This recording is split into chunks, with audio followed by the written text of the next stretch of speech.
Let's stay with this. Our Chase team has reached IT and security expert Claudiu Popa, and he's been on the program before. Claudiu, always great to talk to you. Let's get right to it. The RCMP says, okay, we're going to make some changes. We're going to have some training. We're going to, we're going to limit some of our uses. Do you buy that? Is the RCMP response okay?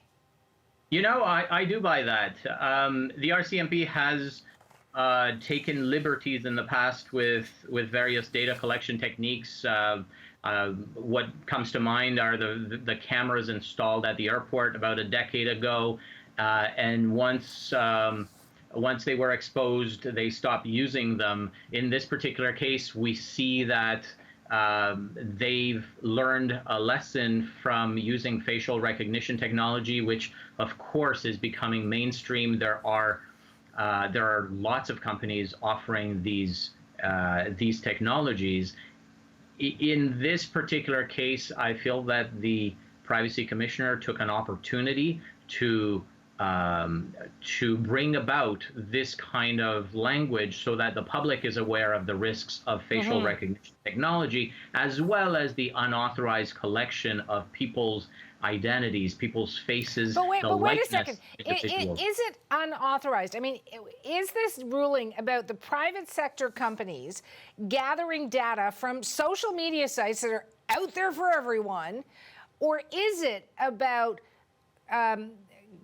law enforcement agencies, including the RCMP, using that data in their work? Because I think private sector companies can still gather all the data, right? They can gather it as long as it's lawful. And the Privacy Commissioner is arguing that the onus is on the law enforcement agency when they stumble upon a database of identities to not just necessarily suddenly use it for investigations, but to establish that it was collected lawfully and that isn't the proceed of crime.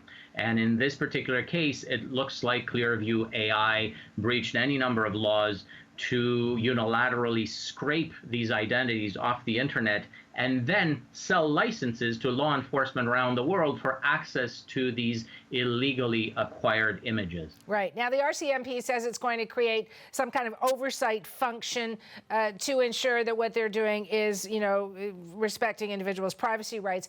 But one of the things that really stuck out for me, Claudiu, in this report is something that Daniel Therrien, the Privacy Commissioner, raises. He says it raises questions about the kind of society in which we want to live.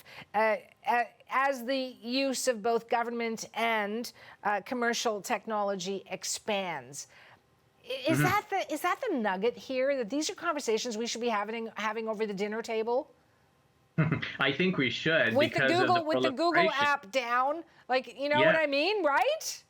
That's exactly it. With the proliferation of these surveillance technologies in people's homes, I mean, Google Home constantly saying, hey, do you have one of these for each room in your house? Or the Alexa cameras that are recording the entire neighborhood and sharing it.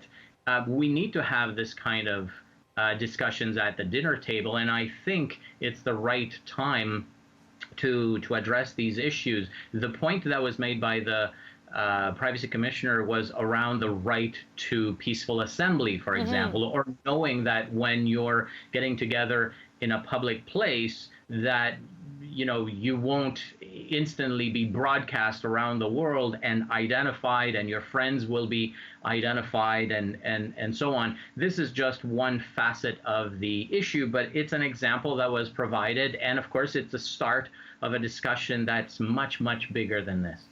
And what is that discussion? How can it be fraught with so many risks? Because I'm wondering, Claudiu, I mean, I don't really go on social media a lot.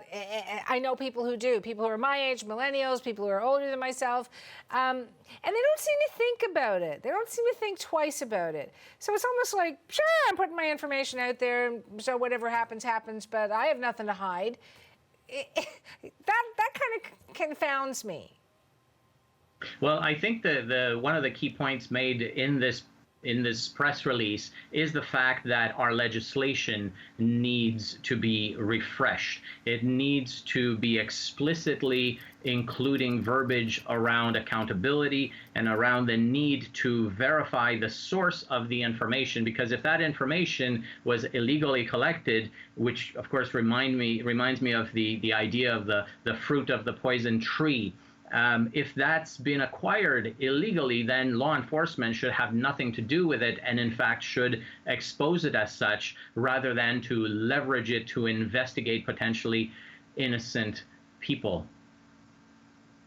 That's the key here, right? Claudiu, it's always great to have you on the program, and I want to thank you for your insight on this particular topic. I know some people hear Privacy Commissioner's report and their eyes glaze over, but I know you take a lot of interest in it, and I thank you for your passion. It's my pleasure. Thanks for having me on the show. Claudiu Popa, he's in Toronto. He's an IT and security expert.